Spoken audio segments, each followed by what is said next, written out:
Uminit ang gabi ng pambansang debate matapos sumabak si Vice President Sara Duterte sa isang matapang at diretsahang palitan kontra kay Senadora Risa Hontiveros.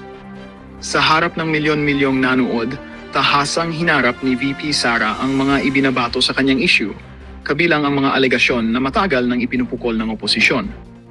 Hindi nag-atubiling magbigay ng masinsinang paliwanag ang pangalawang Pangulo, dahilan para agad na umusbong ang tensyon sa entablado. Sa gitna ng diskusyon, kapansin-pansin ang ilang pagkakataong tila naunahan at nataranta si Hontiveros sa mga matitinding baliktanong ni VP Sara. Ilang eksperto ang nagsabing malinaw na nakalamang ang pangalawang Pangulo sa bilis at tiin ng kanyang mga punto, bagay na nagdulot ng pagkapahiya umano ng senadora sa publiko. Samantala, marami ring netizens ang nagbahagi ng kani-kanilang reaksyon online at agad na naging trending ang palitan ng dalawa. Patuloy namang pinag-uusapan ang epekto ng naturang debate sa political landscape ng bansa. Lalo na't maraming taga-subaybay ang naniniwalang nagbago ang ihip ng hangin matapos ang matinding sagupaan. Habang hinihintay ang opisyal na resulta ng mga post-debate survey, nananatiling mainit ang usapan kung sino nga ba ang tunay na nagwagi sa harap ng bayan. Sa ngayon, malinaw na nag-iwan ng malaking marka ang engkwentro na maaring makaapekto sa galaw ng politika sa mga susunod na buwan.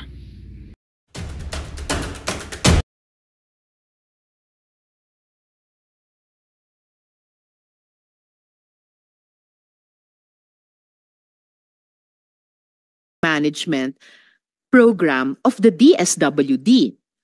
Third, relief for individuals in crisis and emergencies, or providing food boxes or food items to families who are ineligible for OVP's other services, so 50 million pesos, which is also similar to DSWD's AIX. And last, Magnegosyo Taday, livelihood assistance for those with entrepreneurial skills, 150 million pesos, which is also similar to DOLE's naman, Integrated Livelihood Program o DLIP.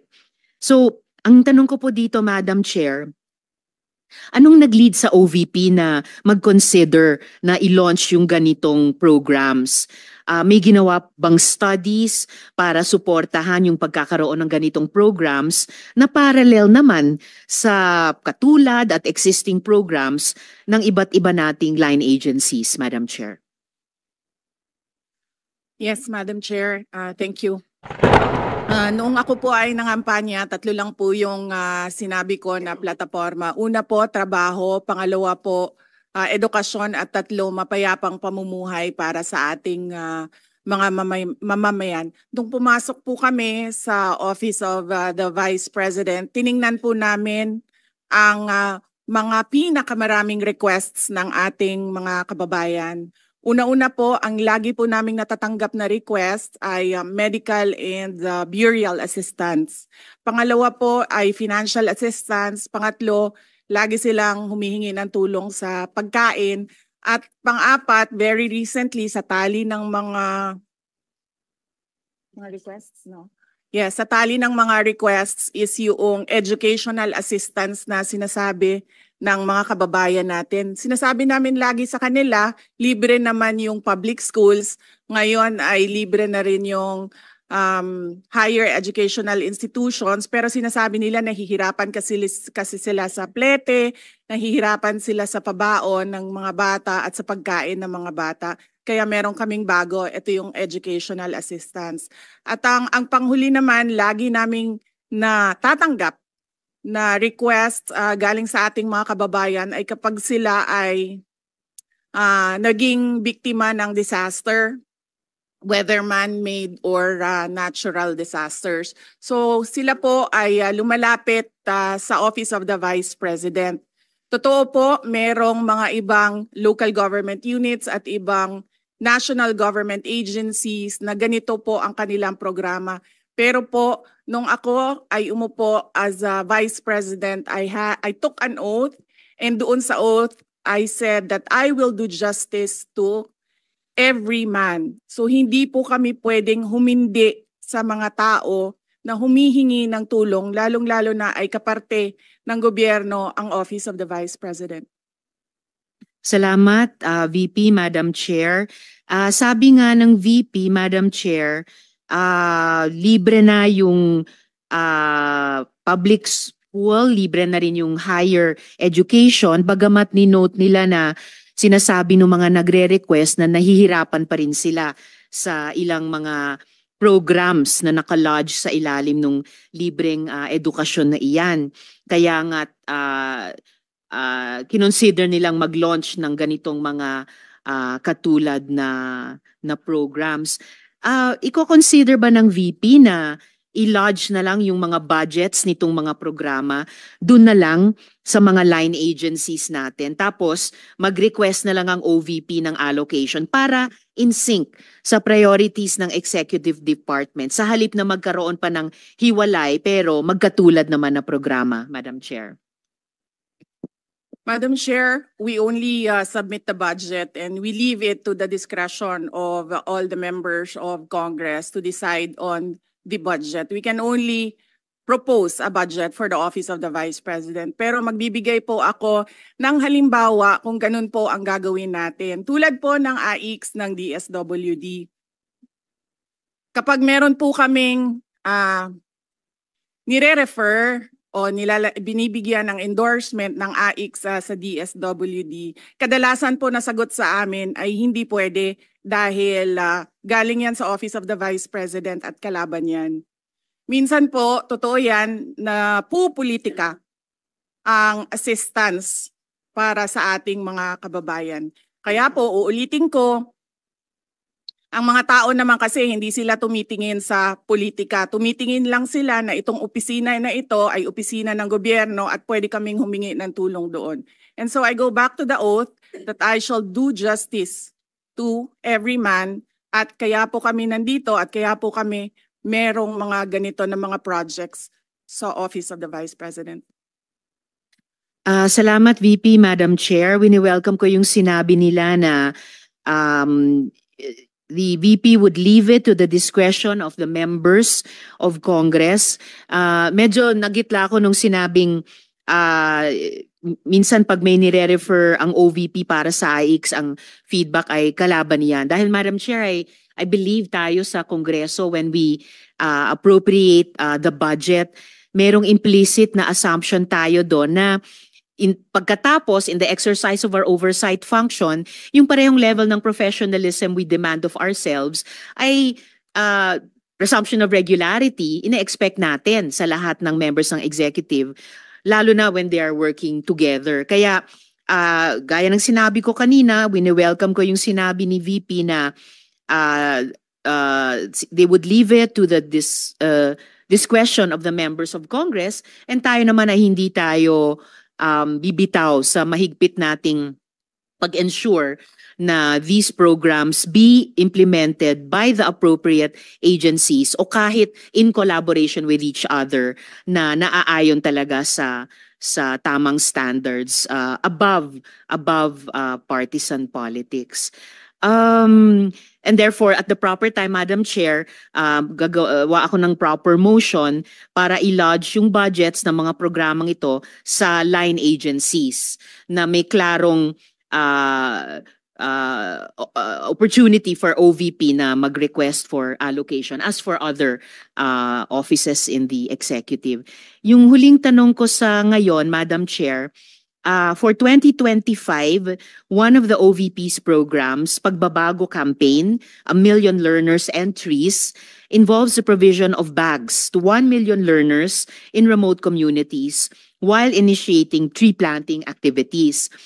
This gets an appropriation of 100 million pesos.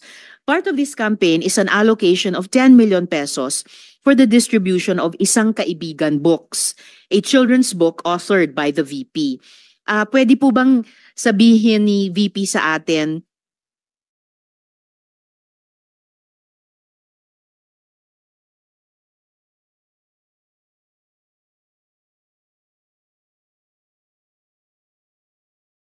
more tungkol sa librong ito. Chair, let me make a rebuttal and another example of politicizing the budget of the government.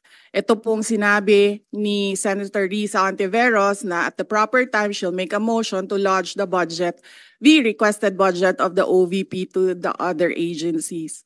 Let me just quote Senator Risa during the Akbayan Congress.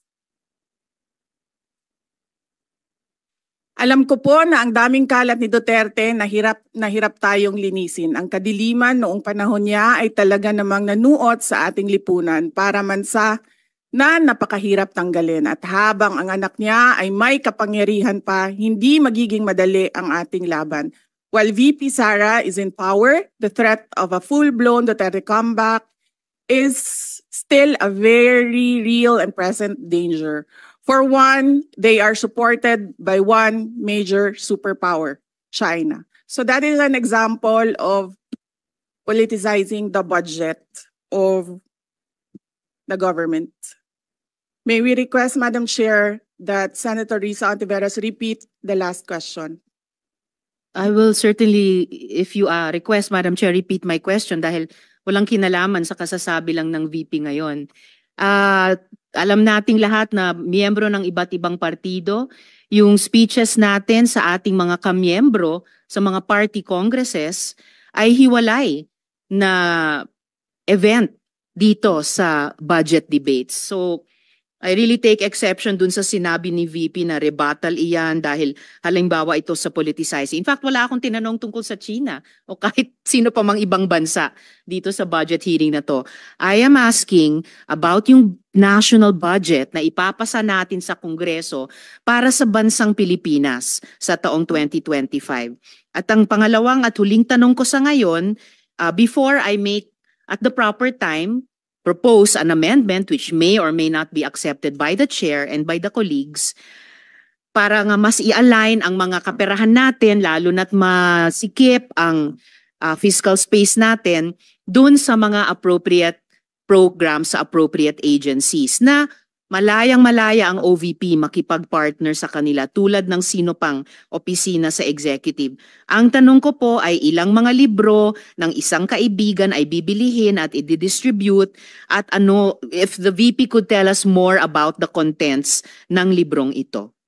Madam Chair. Madam Chair, the book is not for sale. We only pay for the publication of the book. And we will send Senator Ontiveros a copy so that she will know what is the content of the book. Oh, this question is not only for me, Madam Chair, para rin para sa mga kasama dito sa budget hearing. Baka ilang araw pa bago mapadala at mabasa ko, which I certainly will. But I am asking a question bilang isang mambabatas sa head of agency ng isang opisina sa executive dito sa budget hearing na to. Simpleng tanong. Tell us more about the book, isang kaibigan, at ilang kopya nito ang bibilihin ng gobyerno sa halagang 10 milyong piso at i-distribute sa kasama ng mga bags sa 1 million learners sa remote communities. Madam Chair. Madam Chair, this is an example of politicizing the budget hearing through the questions of a senator. Ang problema niya kasi, nakalagay yung pangalan ko doon sa libro. At yung libro na yan, ibibigay namin doon sa mga bata. At yung mga bata na yan, may mga magulang na boboto. At yung pangalan ko ay nagkalat doon sa kung saan man ibibigay yung libro. Madam Chair, we commit to send tomorrow everyone in this room a copy of the book. Madam Chair, hindi ko maintindihan yung ugali ng ating resource person. It is a simple question. Paulit-ulit na this is politicizing. Ang VP ang nagbanggit ng salitang boboto. Wala akong sinabing boboto. I'm simply asking, hindi ko ma-imagine we're making so much trouble, so much fuss about a 10 million peso item na itinatanong ko lang simpleng, what is the book about? At ilang kopya ang bibilihin ng gobyerno sa halagang 10 milyong piso at i-distribute. I don't appreciate this kind of attitude, Madam Chair. Usually, ang resource persons natin ay nagbibigay ng parehong institutional courtesy sa legislature na ibinibigay natin sa executive. I don't appreciate this kind of Senator attitude. Tolentino, do you have Madam Chair? Madam Chair. Yes, Madam Chair. Hindi ko rin maintindihan ang ugali ni Senator Risa Ontiveros, and I do not appreciate, ano yung sinabi niya? I do not appreciate this kind of behavior and attitude. Madam Chair, noong 2016, tumatakbo si Senator Risa Ontiveros na senator, nakailang talo na siya. So, Dalawa, Madam Chair. okay, dalawa. Natatakot siya sa pangatlong talo niya, kaya pumunta siya sa Davao. Humingi siya ng tulong. Tinulungan siya ng isang kagawad ng Davao na ngayon hindi na siya sinusuportahan. Humingi siya ng tulong sa akin, thinking na hindi mananalo si President Rodrigo Duterte. Kinausap niya ako ng kinausap doon sa law office ko sa Davao City.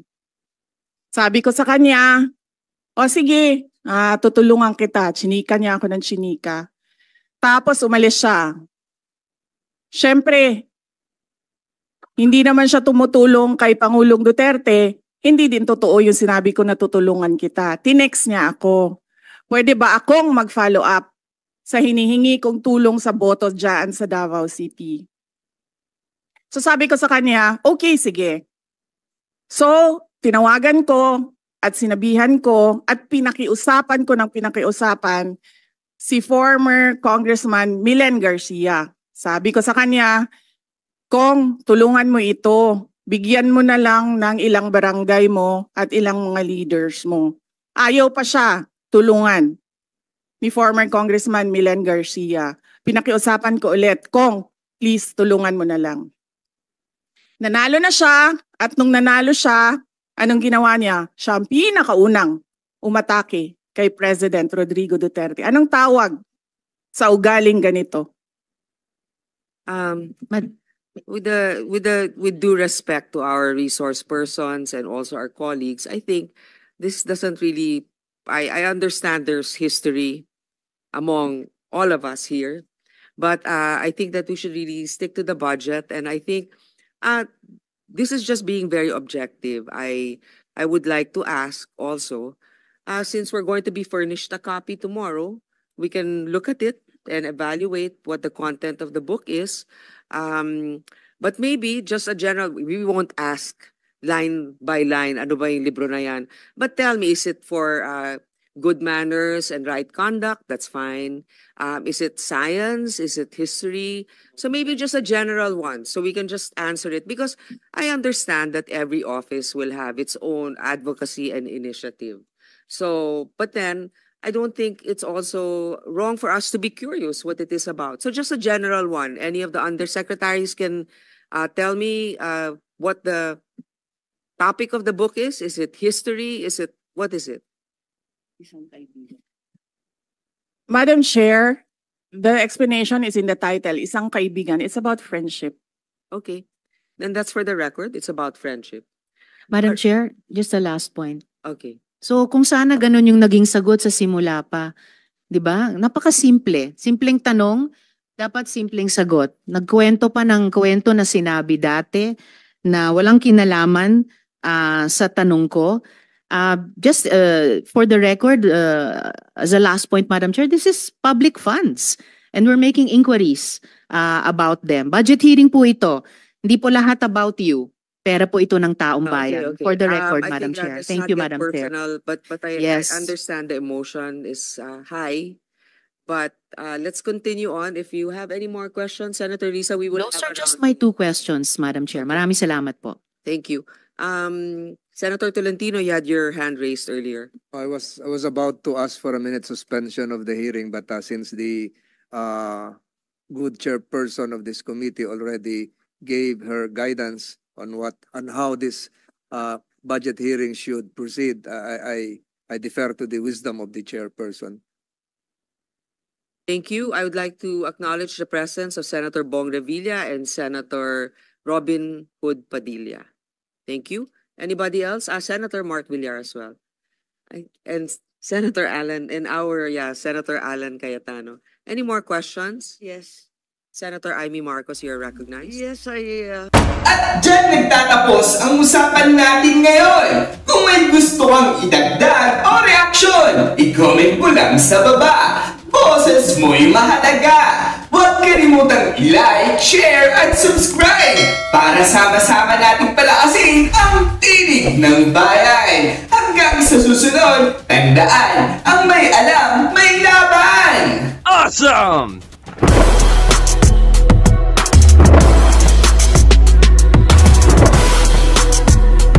I-lodge na lang yung mga budgets nitong mga programa dun na lang sa mga line agencies natin. Tapos, mag-request na lang ang OVP ng allocation para in sync sa priorities ng executive department sa halip na magkaroon pa ng hiwalay pero magkatulad naman na programa, Madam Chair. Madam Chair, we only submit the budget and we leave it to the discretion of all the members of Congress to decide on the budget. We can only propose a budget for the Office of the Vice President. Pero magbibigay po ako ng halimbawa kung ganun po ang gagawin natin. Tulad po ng AIX ng DSWD. Kapag meron po kaming nire-refer o binibigyan ng endorsement ng AIX sa DSWD, kadalasan po nasagot sa amin ay hindi pwede dahil galing yan sa Office of the Vice President at kalaban yan. Minsan po, totoo yan na pupolitika ang assistance para sa ating mga kababayan. Kaya po, uulitin ko, ang mga tao naman kasi hindi sila tumitingin sa politika. Tumitingin lang sila na itong opisina na ito ay opisina ng gobyerno at pwede kaming humingi ng tulong doon.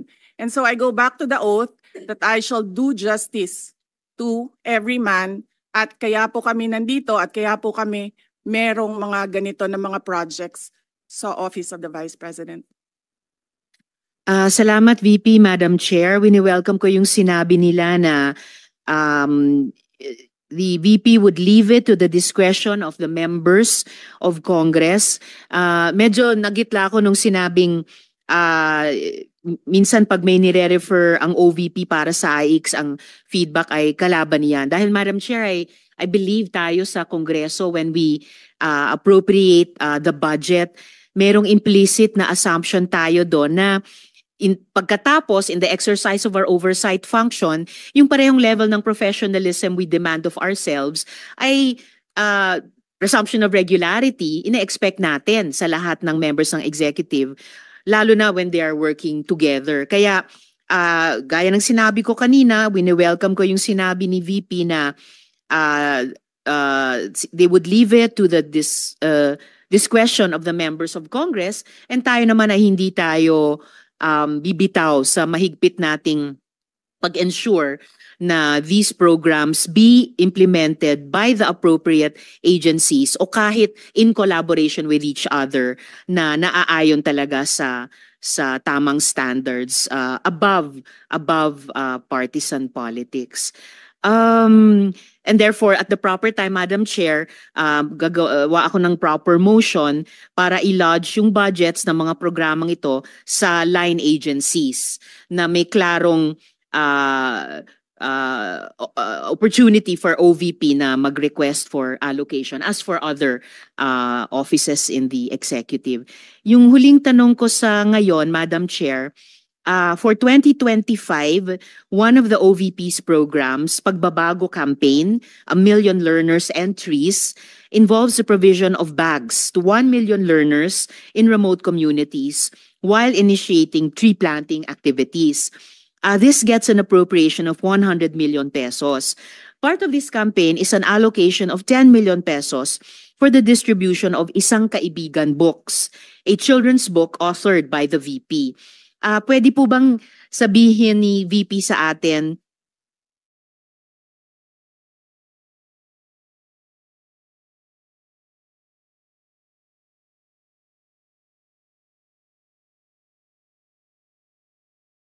more tungkol sa librong ito. Chair, let me make a rebuttal and another example of politicizing the budget of the government.